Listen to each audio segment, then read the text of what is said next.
जिस दुनिया में मैं कभी रहा करता था वो नष्ट हो चुकी थी।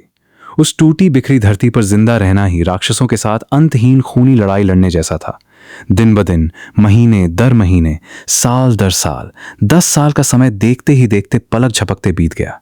मैंने तलवार को अपनी हड्डियों की तरह बना लिया था, गहरे समुद्र के विशाल मगरमच्छों को काटा था, जहरीली धुंध वाली राक्षसी बेलों को चीर डाला था। कोई भी भयानक राक्षस मेरी तलवार की धार के सामने टिक नहीं पाया और धूल में मिल गया। लेकिन उसी दिन उन अनगिनत हत्याओं के बीच मेरी मुलाकात दानव राजा से हुई। अनगिनत राक्षसों का वध करते करते मेरा दिल पहले ही पत्थर बन चुका था, फिर भी उसके सामने मुझे अपनी कमजोरी का एहसास हुआ। वो मुझे ऊपर से देखते हुए बोला, हार मान दो, जिस दुनिया की तुम रक्षा कर रहे थे वो पहले ही नष्ट हो चुकी है। उसकी आवाज में उपहास था। तुम्हारे पास बेजोड़ तलवार चलाने की कला है, लेकिन फिर भी तुम्हारा अंत ऐसी हालत में हुआ। मेरी अधीनता स्वीकार कर लो, कम से कम तुम्हारी प्रतिभा का सही इस्तेमाल तो होगा। मेरे साथ मजाक मत करो। मैं गुस्से से दहाड़ा और अपने शरीर में बची हुई सारी ताकत को जुटाया। तलवार की धार अचानक चमकदार रोशनी से फट पड़ी और सीधे दानव राजा की गर्दन की ओर जा पहुंची। लेकिन दानव राजा न तो पीछे हटा, न ही बचने की कोशिश की।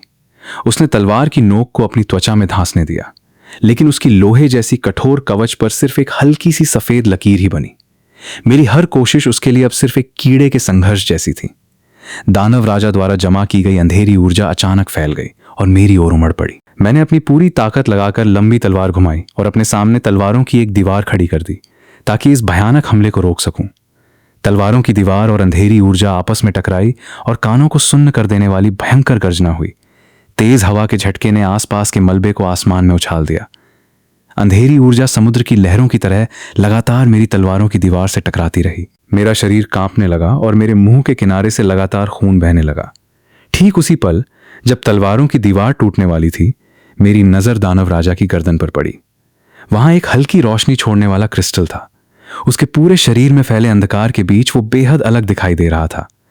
दानव राजा के हिलने के साथ वो क्रिस्टल भी हल्का सा कांप रहा था, मानो किसी लय में सांस ले रहा हो। तुच्छ इंसान, तुम्हारा आखिरी संघर्ष सच में हंसने लायक है। दानव राजा ने अपना विशाल मुंह खोला। तलवार की नोक पर जमा हुई अंधेरी ऊर्जा ने एक दरार का रूप ले लिया और आसपास की रोशनी को निगलने लगी। तुम्हारी दुनिया पहले ही धूल बन चुकी है और अब तुम भी मेरे संग्रह का हिस्सा बनोगे। उसकी आवाज गरजते बादल जैसी थी, जिससे जमीन तक कांप उठी और जगह जगह से पत्थर गिरने लगे। मैंने अपना सिर झुका लिया और जानबूझकर खुद को कमजोर और थका हुआ दिखाने लगा, लेकिन असल में मैं चुपचाप अपनी बची हुई ताकत जमा कर रहा था। जब वो अपनी अंधेरी ऊर्जा से भरा वार करने के लिए तलवार उठाने लगा, उसी क्षण मैंने अचानक छलांग लगाई और अपने शरीर की आखिरी ताकत को तलवार के प्रहार में झोंक दिया। लंबी तलवार छूटे हुए तीर की तरह फैलती धुंध को चीरती हुई सीधे उस नीले क्रिस्टल की ओर बढ़ी। दानव राजा की आंखों की पुतलियां अचानक सिकुड़ गईं, लेकिन अब उसे रोकना बहुत देर हो चुका था।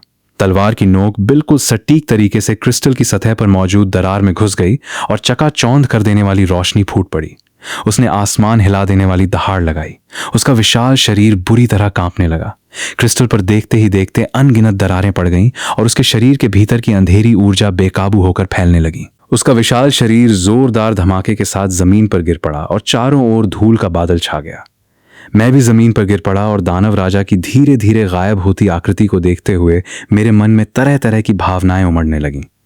मेरे भीतर एक अनोखा अवसर दरार की गहराई में जाग रहा था और मैं पुरानी दुनिया की आखिरी तलवार की छाप अपने साथ लेकर इस कभी न खत्म होने वाले चक्र में गिरने वाला था। सियोल शहर, योंगसान जिला, नानसान गेट बी क्षेत्र, सी ग्रेड ट्रांसमिशन गेट क्षेत्र। चेतावनी, सी ग्रेड खतरा। सी ग्रेड हीरो के प्रवेश की सिफारिश की जाती है। आम नागरिकों का प्रवेश वर्जित है। खतरे की चेतावनी। एक अपंजीकृत हीरो ट्रांसमिशन गेट में जबरन प्रवेश करने की कोशिश कर रहा है। मैंने सुरक्षा रेलिंग पर लगे चेतावनी वाले स्टिकर को देखा, लेकिन मुझे जरा भी डर नहीं लगा। मैंने पैर उठाकर रास्ता रोक रही सुरक्षा रेलिंग पर जोर से लात मारी। लोहे की रेलिंग टूटकर जमीन पर गिर गई और आसपास की चेतावनी वाली लाइटें पागलों की तरह चमकने लगीं। उनके कानों को चुभने वाले अलार्म की आवाज गूंज उठी, लेकिन मैंने जरा भी संकोच नहीं किया और ट्रांसमिशन गेट की तेज खिंचाव वाली शक्ति का सामना करते हुए उस नीली रोशनी के पर्दे के अंदर कदम रख दिया। अरे जवान, रास्ता भटक गए हो क्या? एक भारी आवाज ने मेरे विचारों को तोड़ दिया। मैंने सिर उठाकर कुछ लोगों को देखा जो आधिकारिक सुरक्षा कवच पहने हुए थे। उनमें से पोनीटेल वाली लड़की ने मेरी ओर इशारा करते हुए हैरानी से कहा, ओपा, देखो तो उसने क्या पहन रखा है। कोई हीरो ऐसे कपड़े पहनकर आता है क्या? एक लंबे आदमी ने मेरी कैजुअल जैकेट और बैग को ध्यान से देखते हुए भौहें सिकोड़ ली। आजकल सामान ढोने वाले लोग थोड़े कैजुअल कपड़े पहनते हैं, लेकिन इसके कपड़े तो कुछ ज्यादा ही हैं। चश्मा लगाए दूसरे आदमी ने आह भरते हुए कहा। बहुत से लोग टीवी देखकर सोचते हैं कि वे ट्रांसमिशन गेट में घुस सकते हैं, अपनी जान की कोई परवाह ही नहीं है। मैंने उसकी बातों की परवाह नहीं की। लंबे आदमी ने अपना लहजा थोड़ा नरम करते हुए कहा, सी ग्रेड गेट के अंदर के राक्षस कोई मजाक नहीं है। तुम्हें पहले हीरो के रूप में रजिस्टर होना चाहिए, फिर ट्रेनिंग और परीक्षा पूरी करनी चाहिए। अगर सच में इस पेशे में आना है तो पहले एफ ग्रेड गेट से शुरुआत करनी चाहिए। मैंने आंखें उठाकर उनकी ओर देखा। 10 साल तक खून से लथपथ लड़ाइयों के दृश्य मेरी आंखों में फिर से घूम गए। मैं समझता हूं कि आप लोग मेरी मदद करना चाहते हैं, लेकिन इसकी जरूरत नहीं है। मेरी आवाज बर्फीली हवा की तरह ठंडी थी। ऐसी जगह और जिस खंडहर में मैं रहा करता था उनमें कोई खास अंतर नहीं है। लड़की गुस्से से पैर पटकते हुए बोली, ओप्पा देखो ना इसका रवैया। उनके नेता ने उसे रोकते हुए कहा, छोड़ो। कुछ लोग तब तक नहीं मानते जब तक उनका सिर दीवार से टकराकर फूट न जाए। ट्रांसमिशन गेट के अंदर की क्रूरता कोई टीवी का स्पेशल इफेक्ट नहीं है। मैं मुड़ा और वहां से चला गया। जंगल में दूर जाती मेरी आकृति अंतहीन अकेलेपन को दर्शा रही थी। मेरे विचारों में खोया हुआ था कि तभी मेरे पीछे किसी विशालकाय चीज के जमीन पर गिरने जैसी भारी कदमों की आवाज सुनाई दी। मैंने मुड़कर 3 मीटर लंबे उस ऑर्क को देखा। उसके मुंह से नुकीले दांतों के बीच से धुंध निकल रही थी और उसके हाथ में पकड़ा हड्डी का ब्लेड मेरी ओर झपटते हुए नीचे आया। मैंने बस साधारण तरीके से एक तरफ हटकर उस वार को बचा लिया। इसके तुरंत बाद मैं हवा में उछला, तलवार को कसकर पकड़ा और सफेद रोशनी की एक चमक के साथ वार किया। ऑर्क का सिर धीरे धीरे उसके शरीर से अलग होकर जमीन पर गिर गया। ऑर्की की हड्डियां बहते पैटर्न पर पड़ी हुई थी। उनकी आंखों के गड्ढों में जम चुकी लाल रोशनी अब मौत के निशान में बदल चुकी थी। मैंने अपने पास पड़ी एक पुरानी धार वाली तलवार उठाई और एक घुटने के बल बैठ गया। मैंने सीधे तलवार के फटने से बने निशान पर हाथ फिराया। पुरानी दुनिया में यह चीज तीर का आगे का हिस्सा घिसने के भी लायक नहीं थी, लेकिन इस वक्त मैं इसे एक डाइसेक्शन नाइफ चीर फाड़ करने वाले चाकू की तरह इस्तेमाल कर रहा था। चाकू की धार से मॉन्स्टर की छाती को चीरते ही एक कबूतर के अंडे के आकार का गोल्ड बॉक्स मेरी हथेली में आकर गिरा। वो क्रिस्टल ढूंढली सी हल्की रोशनी दे रहा था और उसके अंदर के पैटर्न किसी जमी हुई बर्फ की नदी के दरारों जैसे दिख रहे थे। मैंने अपने अंगूठे से गोल्ड बॉक्स के ऊपर लगी सूखी पट्टियां साफ की और मेरे चेहरे पर एक खुद का मजाक उड़ाने वाली मुस्कान आ गई। ये चीजें पुरानी दुनिया में इतनी मामूली थी कि कोई इन पर ध्यान भी नहीं देता था, लेकिन आज इन्हीं आधी अधूरी एनर्जी फ्रैगमेंट्स के लिए झुकना पड़ रहा है। जैसे ही मेरी उंगलियों ने बैकपैक की जिपर को छुआ, जमीन में अचानक बिजली की गरज जैसा एक जोरदार कंपन हुआ। यह किसी एक क्रीचर के चलने की आवाज नहीं थी, बल्कि दाजानो मॉन्स्टर्स के एक साथ दौड़ने पर सूखी टहनियों के टूटने की घोर आवाज थी। सूखे पैटर्न को उड़ाती हुई हवा के झोंके के साथ 3 ऑक्स पेड़ों की परछाइयों को तोड़ते हुए बाहर निकले। उनके 5 धार वाले हथियार घुमाने की ताकत से पेड़ों के पत्ते तेजी से नीचे गिरने लगे। सबसे आगे वाला और की चीखा और उसकी धार सीधे मेरे पिछले पैर की तरफ आई। मैंने अपना शरीर नीचे झुकाकर अटैक को डॉज किया। 5 धार वाला हथियार उस जगह जा घुसा जहां मैं अभी खड़ा था। मैंने अपनी उंगली से झटका दिया और मेरे हाथ में मौजूद गोल्ड बॉक्स एक गोली की तरह हवा को फेरते हुए निकला और सीधे बाएं तरफ वाले ऑर्की की आंख के गड्ढे के पार हो गया। उस मॉन्स्टर का सर फट गया और उसका हरा दिमाग पास खड़े दूसरे ऑर्की की छाती पर जा गिरा। खून की बदबू अचानक बहुत तेज हो गई और बचे हुए 7 ऑक्स अपने ही खून पर चिल्लाने लगे। दूसरी तरफ जंगल के साए में पॉनीटेल वाली लड़की ने आगे बढ़कर अटैक किया। उसकी आवाज हवा में टूटते हुए बांस की तरह बहुत धीमी थी। अगर वो सच में मर गई तो क्या होगा? पास ही खड़े एक लड़के ने अपनी भावें उठाई। इतनी जल्दी उसकी चिंता होने लगी? दाढ़ी वाले आदमी ने लाचार होकर अपनी भावें सिकोड़ी। शुए जियान ने पिखे पत्थरों पर पैर रखा। अगर वो कोई इंट्रूडर है तो कंट्रोल सेंटर की बी क्लास एजेंट टीम इस साउथ माउंटेन गेट के लिए जिम्मेदार है। ये एक सी क्लास कंट्रोल जोन है और एलीट एजेंट्स को किसी भी वक्त डिप्लॉय किया जा सकता है। जब तक वो बिना सोचे समझे बेवकूफों की तरह ऑक्स के झुंड में नहीं घुसता, वो नहीं मारेगा। लंबे आदमी ने हाँ में हाँ मिलाई। सीनियर सही कह रहे हैं। वो लड़का शायद किसी पेड़ के पीछे छिपकर डर से कांप रहा होगा और एजेंट्स के बचाने का इंतजार कर रहा होगा। पार्ट 2। मौत के वक्त मैं अपने सामने डर से सिकुड़ती आंखों वाले और को घूरता रहा। मैंने उसके चेहरे पर सीधा वार किया और साथ ही पीछे से आती हुई पुरानी धार वाली तलवार के वार को साइड होकर बचाया। हवा में एक लाट मारकर मैंने उसे दूर फेंक दिया। आखिरी और के गिरते ही मैंने फिर से पुरानी धार वाली तलवार उठाई और उनके शरीर के अंदर से गोल्ड बॉक्सेस निकाल लिए। इस बार भी कामयाबी कुछ खास नहीं रही। सूट वाले आदमी की पुकार ने सन्नाटे को तोड़ दिया। उसके पास 3 लोग तेजी से एक इकट्ठा हो गए। उनका लीडर एक कदम आगे बढ़ा। South mountain gate control centre, कृपया अपना हीरो रजिस्ट्रेशन सर्टिफिकेट दिखाइए। Gate control centre. Gold box को पकड़ी हुई मेरी उंगलियां कसकर बंद हो गई। अनरजिस्टर्ड पर्सनल का बिना परमिशन सी क्लास कंट्रोल जोन में घुसना रूल्स के खिलाफ है। रूल्स के मुताबिक आपको कंट्रोल सेंटर चलकर इन्वेस्टिगेशन में सहयोग देना होगा। पीले बालों वाले आदमी ने नीली रोशनी चमकती हुई हैंडकफ्स निकाली। उसकी आवाज कांप रही थी। सर, कृपया सहयोग करें। उसने मेरी कलाई पकड़ ली। चाबी उसकी हथेली में इतनी तेजी से कांप रही थी कि आवाज हो रही थी। सहयोग ना करने पर ताकत का इस्तेमाल किया जाएगा और सारे कॉन्सिक्वेंसेस के जिम्मेदार आप खुद होंगे। जब वो ठंडा मेटल मेरी कलाई से छुआ, मैंने पलटकर उसकी रिस्ट बोन को पकड़ लिया। हैंडकफ्स घबराहट में जमीन पर गिर गई। बाकी 3 लोगों ने अपनी कमर से मेटल बटॉन्स निकाल लिए। उन पर बने रून्स से आंखें चौंधियां देने वाली सफेद रोशनी निकली। ये 4th grade binding magic wands थे। मैंने अपनी कलाई नीचे की तरफ मोदी। पीले बालों वाला आदमी एक तीखी चीख के साथ चिल्ला उठा। उसकी कलाई एक अजीब ही एंगल पर मुड़ चुकी थी।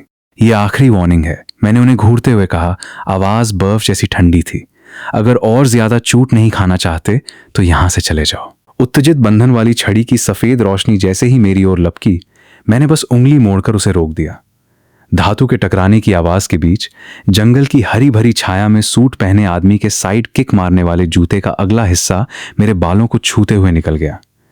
मैं शरीर मोड़कर उससे बचा और उसी समय मेरा घुटना उसकी पसलियों के नीचे जा लगा।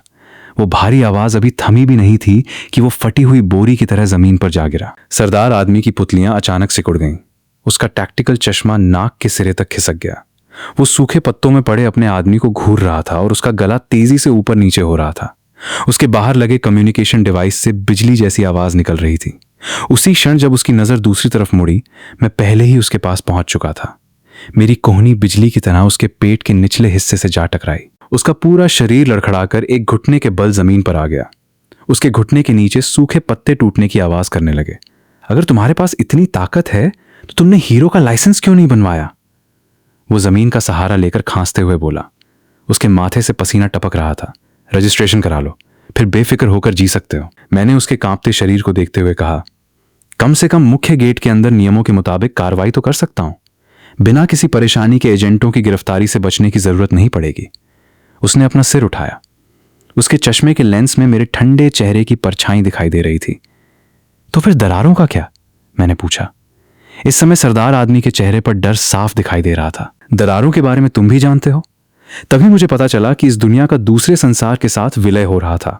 हीरो गेट के जरिए दूसरे संसार में जा सकते थे। वहां हर जगह अजीबोगरीब राक्षस दिखाई देते थे और उन्हें मारकर मिलने वाले उप उत्पादों का इस्तेमाल नई ऊर्जा के संसाधन के रूप में किया जाता था। इसलिए गेट देश के पूरी तरह नियंत्रण में रहने वाले रास्ते थे जहां राक्षसों को कैद करके रखा जाता था। वहीं जो अज्ञात अंतरिक्ष दरारें अभी तक बंद नहीं की गई थीं, उन्हें दरारें कहा जाता था।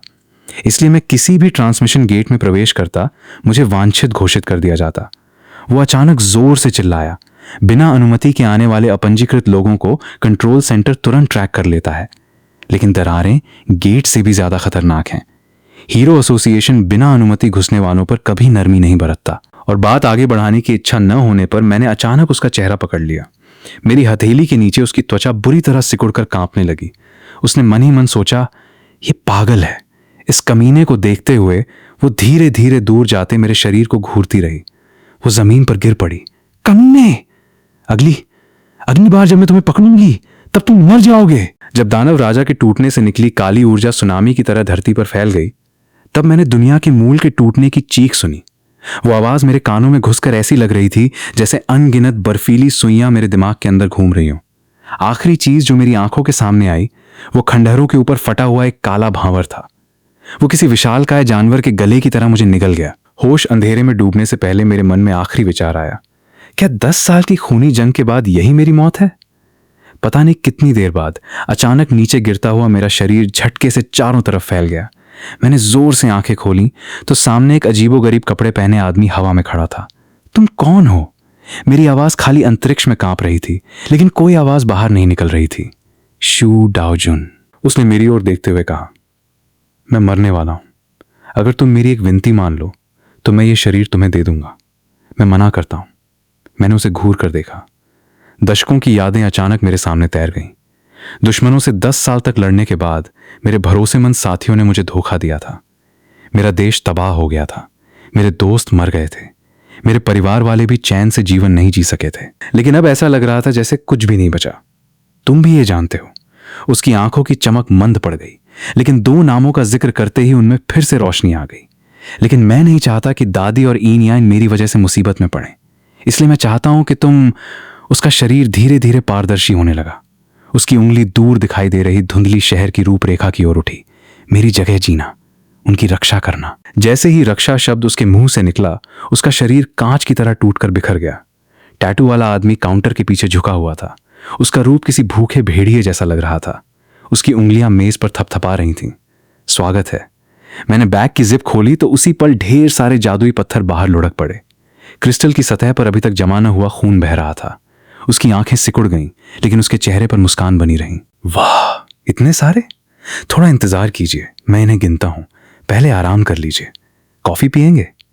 मैं आराम से सोफे पर बैठ गया। जब वो चिमटी से उन्हें गिनकर अबेकस पर हिसाब करने लगा तो अबेकस की आवाज अचानक तेज हो गई। निचले स्तर के 12, मध्य स्तर के 16, उच्च स्तर के, निम्न स्तर के 5। कमीशन 40%, कुल 56 लाख। रुको, मैंने शिकार किया है और तुम सिर्फ इन्हें खरीद रहे हो। फिर 40% कमीशन आखिर किस बात का है? मैंने उसकी ओर से बढ़ाया गया कागज रोक लिया। उसके चेहरे की मुस्कान तुरंत एक मुखौटे में बदल गई। ओह, आपको नहीं पता? पहले कमीशन 45% था। हम केवल 40% कमीशन देते हैं। अगर आप इन्हें बेचना नहीं चाहते तो वापस ले जा सकते हैं। कोई भी आपको हमसे ज्यादा पैसे नहीं देगा। जब मैं जादुई पत्थर वापस लेने वाला था, तभी उसका हाथ अचानक मेरी कलाई पर कस गया। मूल्यांकन शुल्क 30,000, कॉफी 10,000, खून साफ करने वाले तौलिए के 30 लाख, कुल 35 लाख वॉन। मैंने उसका हाथ झटक दिया। पैसे नहीं है, जो करना है करो। वो आदमी शायद मुझे आसान शिकार समझ रहा था। तुम इन्हें मुझे बेच कर नहीं जाओगे। हमारे पास कुछ सी ग्रेड हीरो हैं जो हमारी रक्षा करते हैं। तुम खत्म हो गए। उसने बिना किसी झिझक के अपना इरादा साफ जाहिर कर दिया। तभी दुकान का पिछला दरवाजा अचानक टकराकर खुल गया। सबसे आगे खड़े विशालकाय आदमी ने उससे पूछा, क्या हुआ? तुमने फोन क्यों किया? फिर उसने मेरी ओर देखा। पीले बालों वाले आदमी की आंखों में अपने साथी के टूटे हुए बोरे की तरह नीचे गिरने की परछाई अभी तक नहीं मिटी थी। हाउजे की बाहों में हल्के से उठाई गई गर्दन बुरी तरह हिल रही थी। जब मैंने सरगना को जोर से उसकी ओर फेंका तो धड़ाम की भारी आवाज लोगों की चीखों के साथ मिलकर ऐसी गूंजी जैसे कुचले हुए चीनी मिट्टी के टुकड़े कमरे में बिखर गए हों।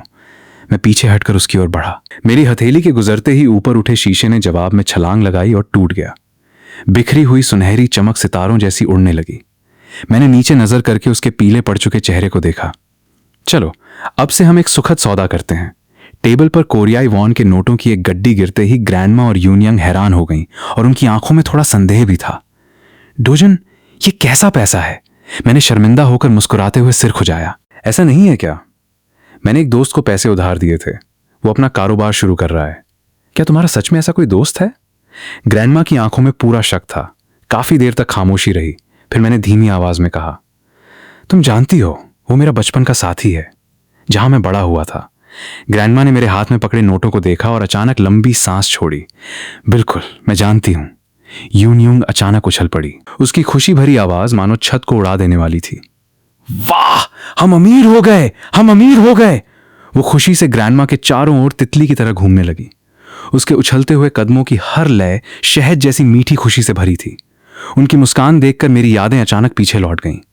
होश में आने से पहले किसी दूसरे शू डोजन की आवाज सुनाई दी थी। ग्रैंडमा और यूनियांग को ऐसी जगह रहने देना जो बाकी जगहों से ज्यादा सुरक्षित हो। इतना कहते ही वो गायब हो गया। जब मैंने दोबारा आंखें खोली तब तक मैं शू डोजन बन चुका था। दक्षिण कोरिया की सबसे सुरक्षित हवेली, जिसकी कीमत 110 वाई कोरियाई वॉन थी। ये मूल रूप से एक तरफा अनुरोध था, लेकिन जब मुझे दरार वाले दरवाजे के राक्षस याद आए और इस दुनिया की तितली के पंख जितनी नाजुक शक्ति व्यवस्था याद आई तो मेरे होठों पर अनजाने में ठंडी मुस्कान आ गई। एक सॉर्ड गॉड के रूप में यहाँ की हर चीज मेरे लिए बच्चों के खेल से ज्यादा कुछ नहीं थी, भले ही इस समय मेरी शक्ति का केवल 1% ही वापस आया था। शू डोजन, तुम अंदर हो? दरवाजे पर जोर जोर से पड़ती शू डोजन की चोटों ने मेरे विचार तोड़ दिए।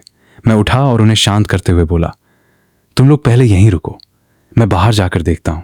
दरवाजे के बाहर 2 गुंडे मरे हुए लोगों की तरह खड़े थे। भूरे बालों वाला आदमी मेरे सामने खड़ा था। उसके मुंह में दबी सिगरेट उसके बोलते ही तेज धुएं की गंध छोड़ रही थी। शू डोजन, कर्ज चुकाना तो स्वाभाविक है ना? पीले बालों वाले आदमी ने अपनी उंगली से 48 मिलियन का इशारा करते हुए कहा। यह कोई छोटी रकम नहीं है। मैंने उनकी ओर देखा। मेरी कनपटी की नसें फड़कने लगीं। अस्पताल का 5 मिलियन का बिल सूदखोरी के चंगुल में फांस कर 10 गुना बढ़ चुका था। मैं 9 मिलियन पहले ही चुका चुका हूं। मेरी आवाज बर्फ जैसी ठंडी थी। मेरी मुट्ठी चलने के अगले ही पल भूरे बालों वाला आदमी जोर से जमीन पर जा गिरा। पीले बालों वाला आदमी डरकर पीछे हट गया और उसके गले से टूटी फूटी आवाज निकली, तुम सच में शू डोजन हो? अपने बॉस से कह देना। मैं उसके करीब गया और उसकी कांपती हुई आंखों में देखते हुए एक एक शब्द पर जोर देकर कहा, मैं बहुत जल्द खुद उसके दरवाजे पर पहुंचूंगा। शहर के बीचों बीच मौजूद शॉपिंग मॉल में यूनयंग ने खरगोश वाला खिलौना पकड़ा हुआ था। उसकी आंखें तारों से भरे आसमान की तरह चमक रही थीं। क्या मैं सच में इसे खरीद सकती हूँ? क्या मैं ये नया खिलौना ले सकती हूँ? मैंने उसके बालों पर हाथ फेरा और मेरे होंठों पर अनजाने में मुस्कान आ गई। बिल्कुल, जो खरीदना है खरीद लो। कभी सूख चुकी भावनाएं इस पल छोटी छोटी लहरों की तरह फिर से जाग उठीं। भले ही इस शरीर का असली मालिक अपनी सौतेली बहन से बेहद प्यार करता था, कम से कम मैं इस रिश्ते की रक्षा जरूर करूंगा। जब हम खाना खाने की तैयारी कर रहे थे, तभी एक तीखी आवाज ने हवा को चीर दिया। रुको, शू डोजन, क्या सच में तुम ही हो? मैंने पीछे मुड़कर देखा। एक मोटी औरत 2 गंजे अंगरक्षकों के साथ हमारी ओर आ रही थी। उसकी आंखों में घृणा साफ दिखाई दे रही थी। तुम्हारा रूप कैसा है? ऐसे कपड़े पहनकर आए हो? तुम तो किसी बेकार आदमी जैसे दिखते हो। और तुम्हारे बगल में ये लड़की कौन है? क्या तुमने अपनी मां की तरह गड़बड़ करके किसी और को गर्भवती तो नहीं कर दिया? मेरी पुतलियां अचानक सिकुड़ गईं। मेरे पूरे शरीर के चारों ओर काली लहरें ठोस रूप लेकर उफनने लगीं। हवा मानो एक पल में जम गई। एक मोटी औरत ने तिरस्कार भरी नजर डाली। उसकी आवाज पूरी तरह व्यंग्य से भरी हुई थी। सामने बैठी लड़की के चेहरे पर मासूमियत थी और उसकी आंखों में उलझन। ली योन यंग, तुम ली परिवार की ही हो ना? जरा अपने कपड़ों को देखो, कितने बेतरतीब हैं। बिल्कुल अपनी मां पर गई हो, है ना? वो लगातार मेरी बात काटते हुए बोल रही थी। उसके शब्द तेज चाकू जैसे थे। क्या हुआ? अब गूंगी बन गई हो? बोलना भी भूल गई हो? मुझे चुप देखकर उसने अपना निशाना उस लड़की की ओर कर दिया। अरे बच्ची, तुम्हें पता है वेश्या शब्द का मतलब क्या होता है? तुम सच में कितनी बदसूरत औरत हो, बिल्कुल किसी राक्षस जैसी। आखिरकार मैंने अपना मुंह खोला और इस दम घोंट देने वाली खामोशी को तोड़ दिया। हूं? वो अचानक मेरी ओर मुड़ा। उसकी आंखों में हैरानी साफ दिखाई दे रही थी। सेओ डो जुन एक नाजायज बेटा था जो बचपन से ही गरीबी में पला बढ़ा था। 7 साल की उम्र में उसकी मां की मृत्यु हो गई और तभी उसे बड़ी मुश्किल से अपने पिता के घर वापस जाना पड़ा। इस भेदभाव और तिरस्कार से भरे परिवार में उसने कई लंबे साल गुजारे। खासकर जब उसके पिता की पत्नी ने एक बेटे को जन्म दिया, तब वो पूरी तरह भुला दिया गया और उसकी अनदेखी की जाने लगी। आखिरकार उसे एक बार फिर घर से निकाल दिया गया और वो अपने सौतेले भाई के साथ अपनी दादी के घर रहने लगा। इतना सब कुछ झेलने के बाद उसे कितने मजबूत दिल की जरूरत पड़ी होगी। लेकिन अब से सब कुछ अलग होगा। मैंने सामने खड़ी उस घृणित औरत की आंखों में सीधे देखते हुए कहा, हम 12 साल से साथ रह रहे हैं, लेकिन तुम्हारे काम आज भी लोगों को शर्मिंदा करने के लिए काफी हैं। सिर्फ तुम्हारा बाहरी रूप ही अस्त व्यस्त नहीं है, तुम्हारा दिमाग भी ठीक से काम नहीं करता। तुम जो भी सीखती हो उसमें असफल रहती हो। तुम्हें दूसरी औरतों से बहुत ज्यादा हीन भावना है। तुमसे जो भी ज्यादा खूबसूरत और ज्यादा नेक हो उसे तुम देख नहीं सकती। तुम्हारा पूरा ध्यान अपने बड़े भाई की संपत्ति पर रहता है और सामने ये बच्ची है, तो इसमें तुमसे क्या फर्क है? तुम दोनों में जरा भी अंतर नहीं है। वो तुरंत भड़क उठा और गुस्से में चिल्लाया, तुमने क्या कहा? उसी समय एक बेहद खूबसूरत और सलीकेदार कपड़े पहने महिला धीरे धीरे वहां आई। दो जुन बहुत समय बाद मिले। मां! मोटी औरत ने जल्दी से अपनी बाहें फैलाईं और उस महिला की ओर दौड़ पड़ी। मां, तुम्हें पता है उस बच्चे ने अभी मुझसे क्या कहा? बस वहीं रुक जाओ, हिलना मत। ये क्या तमाशा है? खूबसूरत महिला ने उसकी बात बीच में ही रोक दी और फिर मेरी ओर देखकर नरम आवाज में बोली, डोह जुन, इन दिनों कैसे हो? चाहे कितने भी व्यस्त क्यों ना हो, कभी कभी घर आना याद रखना। पिछले 12 सालों में जिस व्यक्ति ने मुझे सबसे ज्यादा तकलीफ दी वो यही औरत थी, और अब भी वो दिखावा करके मुझसे अपनापन जताने की कोशिश कर रही थी। तुम्हारे पिता तुम्हें लेकर बहुत चिंतित हैं। यह सुनकर मुझे घिन आने लगी। मैंने बिना किसी संकोच के पलट कर कहा। मेरा मुंह फेर देने से उसकी बेइज्जती हो गई और उसका चेहरा उतर गया। वो मुड़ी और वहां से जाने लगी। मनी मन वो सोच रही थी, क्या ये सच में वही सेओ डो जुन है जिसे मैं जानती थी? वो आदमी जो मार खाने के बाद भी कभी सिर नहीं झुकाता था। मोटी औरत जल्दी से उसके पीछे भागी। मां, हम साथ चलते हैं। ली यॉन यंग उन्हें दूर जाते हुए देखती रही। मैं जानता था कि वो सेओ डो जुन जो कभी चुपचाप सब कुछ सह लिया करता था, अब पूरी तरह गायब हो चुका था। उम्मीद है कि वे जल्द ही इस बात को समझ जाएंगे। लग्जरी कार के अंदर मोटी औरत अब भी लगातार शिकायत किए जा रही थी। मां, तुम अभी क्यों चली आई? तुम्हें उस आदमी को अच्छी तरह सबक सिखाना चाहिए था। तुम्हें पता भी नहीं कि उसने मुझसे कितनी बुरी बातें कही थी। वो कमीना, खूबसूरत महिला ने उसकी शिकायतों पर कोई ध्यान नहीं दिया। इसके बजाय उसने आगे बैठे गंजे आदमी से पूछा, मैनेजर, डो जुन अभी तक जिंदा क्यों है? गंजे आदमी ने सिर के पीछे हाथ फेरते हुए जवाब दिया, रिपोर्ट के अनुसार कैंग चियोलवू ने कहा था कि उसने डो जुन को दरवाजे पर छोड़ दिया था। तो फिर वो आदमी जिसे मर जाना चाहिए था अभी तक जिंदा क्यों है? वो गुस्से से दहाड़ उठा, माफ कीजिए, मैं दोबारा अच्छी तरह जांच करूंगा।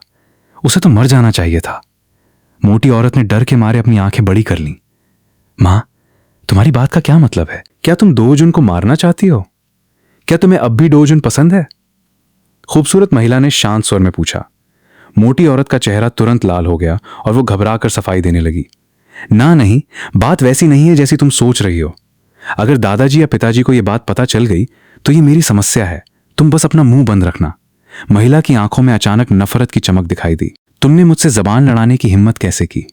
तुम जैसी गंदी चीज 10 साल पहले जिस पल दरारों ने आसमान को चीर दिया, उस क्षण लाल रंग का खूनी खेल किसी दानव के विशाल मुंह की तरह फूट पड़ा और उसमें से राक्षस बाहर निकल आए। उन्होंने स्टील और कंक्रीट के जंगल को रौंद डाला और सभ्यता को पीसकर धूल में मिला दिया। जब दुनिया उनकी चीखों के बीच कांप रही थी, तभी नायक भोर की रोशनी की तरह सामने आए और अपनी तलवारों व अलौकिक शक्तियों से इस अराजकता को गहराई में कील की तरह ठोंक दिया। इंसानों ने राक्षसों के अवशेषों से चांदी नीले मना पत्थर तैयार किए। ऊर्जा से बहते ये क्रिस्टल कोयले और तेल की जगह ले बैठे। सभी देश इस नए ऊर्जा स्रोत की होड़ में अपनी सुरक्षा पंक्तियां खड़ी करने लगे। उद्योग के सभी पहिए दरवाजों और नायकों के और भी शक्तिशाली बनने के इर्द गिर्द घूमने लगे। अब यौंदे शिंगतू शैली की नियॉन रोशनी के नीचे अमीर बनने का एकमात्र रास्ता था, दरवाजे में प्रवेश करके नायक बनना। मैं एक जर्जर हालत वाली धातु की इमारत के लोहे के दरवाजे के सामने खड़ा था। दरवाजा खोलते ही धुएं की तेज गंध मेरी नाक में भर गई। धूप का चश्मा पहने एक आदमी चमड़े के सोफे में पैर पर पैर रखकर धांसा हुआ था। उसके चश्मे पर पड़ रही ठंडी रोशनी उसकी चिढ़ी हुई आवाज के साथ मिल रही थी। कौन है ये कमीना? उसके पीछे पीले बालों वाला और भूरे बालों वाला आदमी खड़ा था। यही वे 2 कर्ज वसूलने वाले थे जिन्होंने कुछ दिन पहले मेरे घर के दरवाजे पर मुझे घेरा था और जिन्हें मैंने बुरी तरह पीटा था। मेरे लोगों को पीट कर भी यहां आने की हिम्मत है? धूप का चश्मा पहने आदमी ने सिगरेट का सिरा बुझाया, जिससे चिंगारी उछली, लेकिन मैंने फर्श पर फैली पूरी गंदगी के बीच एक कुर्सी खींची और बैठ गया। फिर बिना किसी जल्दबाजी के कहा, पीड़ित तो मैं हूं। मुझे लगता है कि तुम्हें मेरे मानसिक, शारीरिक और आर्थिक नुकसान का मुआवजा देना चाहिए। उसने अचानक अपनी मुस्कान समेट ली। चश्मे के पीछे उसकी पुतलियां सिकुड़ गईं और वो मुझे ध्यान से देखने लगा। क्या तुम्हारे स्वभाव में बदलाव आया है? पहले जिस तरह उसने मेरे कर्मचारियों को पूरी तरह हरा दिया था, उसे देखकर लगता था कि उसने दरवाजे के अंदर एक जागृति हासिल कर ली थी। मेरे बदलाव से धूप का चश्मा पहने आदमी बिल्कुल नहीं डरा। वो खड़ा हो गया। लगता है तुम्हें ऐसा कुछ मिल गया है जिसकी वजह से अब तुम में इतना आत्मविश्वास आ गया है। क्या मुझे तुम्हें यह बताना चाहिए कि उन लोगों का क्या होता है जो जागृति मिलने के बाद अपने व्यवहार से सीमा पार कर जाते हैं? उसने अचानक हथेली से थप्पड़ जैसा प्रहार किया। उसके पीछे का लोहे का दरवाजा खुल गया और उसके बाद कई विशालकाय आदमी लोहे के टावरों जैसे मेरे सामने आ खड़े हुए। जो लोग सोचते हैं कि जागृति के बाद मिली थोड़ी सी क्षमता पर उन्हें गर्व होना चाहिए, आखिर में वे भी सिर्फ नींव का मलबा बनकर रह जाते हैं। वैसे एक बात और। धूप का चश्मा पहने आदमी ने अपना कोट उठा लिया। मेरे हाथ के नीचे तुम्हारे जैसे छोटे मोटे कचरे की कोई कमी नहीं है। वे तुम्हारे जैसे कचरे को इस कदर डरा सकते हैं कि तुम्हारे मुंह से आवाज तक नहीं निकलेगी। धूप का चश्मा पहने आदमी ने धीरे धीरे कोट पहना और बैठ गया। मेरी आवाज बर्फ के टुकड़े जैसी भारी थी। तुम लोग सिर्फ एक निजी कर्ज देने का कारोबार नहीं चला रहे हो, है ना? उस आदमी के पीछे मुड़ते ही मैंने 2 उंगलियों से उसके चश्मे के फ्रेम को पकड़ लिया। वो टूटी हुई डोर वाली कठपुतली की तरह उड़ता हुआ प्लास्टर की दीवार से जा टकराया। धूल का गुबार उठने के बीच मैंने अपनी मुट्ठी कसकर बाकी लोगों पर दे मारी। तुम्हें एक हीरो आईडी चाहिए। मैं चाहता हूं कि तुम मेरे लिए एक ऐसा पहचान पत्र तैयार करो जिसमें कोई कमी ना हो। तुम्हारे पास 1 दिन का समय है। जब आखिरी गुंडा अपना उखड़ा हुआ कंधा पकड़कर जमीन पर सिकुड़ कर पड़ा था, धूप का चश्मा पहने आदमी की ठंडी पसीने से शर्ट का कॉलर भीग चुका था। उसने मेरी उंगलियों के बीच घूमती हल्की चमक को घूरा। उसका गला सूख कर हिला और वो टूटी फूटी अटकलें लगाने लगा। वो क्या शक्ति है? वो डी क्लास नहीं है। क्या वो सी क्लास है? नहीं, हो सकता है वो बी क्लास हो।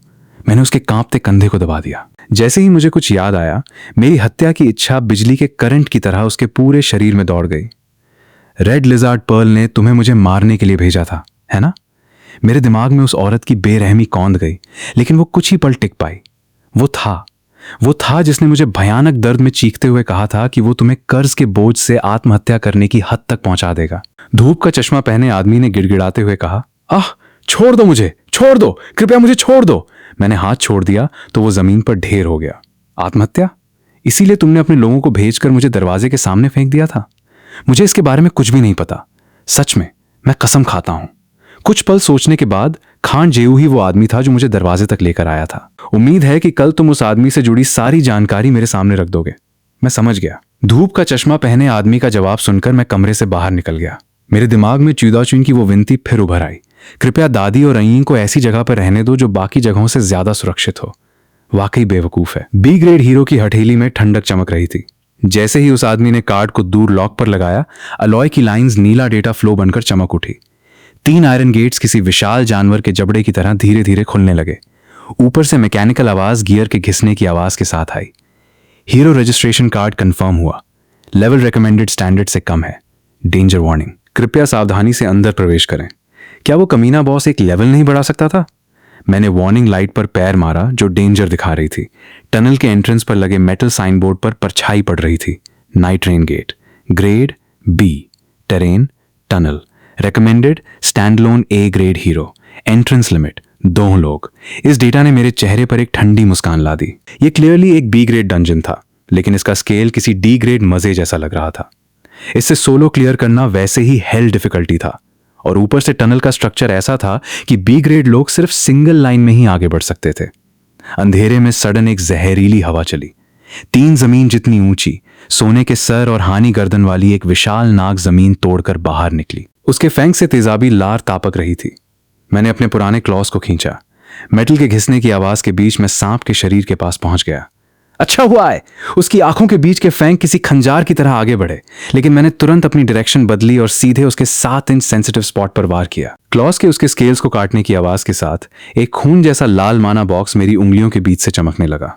विशाल सांप ने एक मौत की चिल्लाहट मारी और उसका काला हरा खून किसी फवारे की तरह बहने लगा।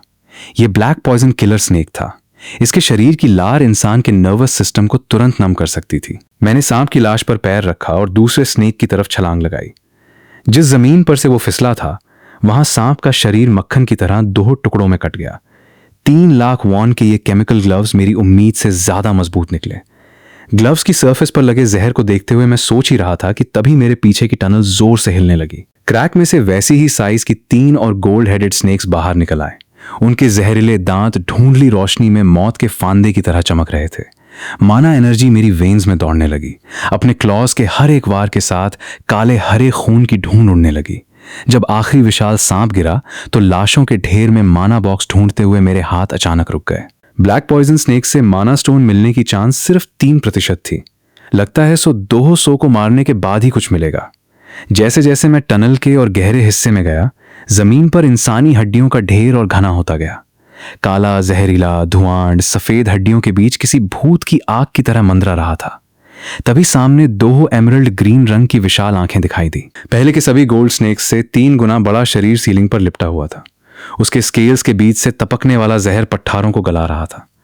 आखिरकार बॉस मिल ही गया। जब मैंने अपना बैकपैक उतारा तो विशाल सांप ने जोर से अपनी पंच हिलाई। उड़ते हुए पट्ठारों के बीच मैं चट्टान से फिसलकर ऊपर उछला और अपना मुक्का सांप के सर पर दे मारा, लेकिन वहां सिर्फ एक हल्का सा गड्ढा बना। मैं चट्टान के गड्ढे में जा गिरा। कान में होने वाली आवाज के बीच मुझे सडन एहसास हुआ, क्या मेरा अटैक बीसर था? गोल्ड स्नेक ने अपना जहर से भरा मुंह खोला। मैंने आगे कूदकर उसके अटैक से खुद को बचाया और अपना मुक्का उसके विशाल शरीर पर मारा।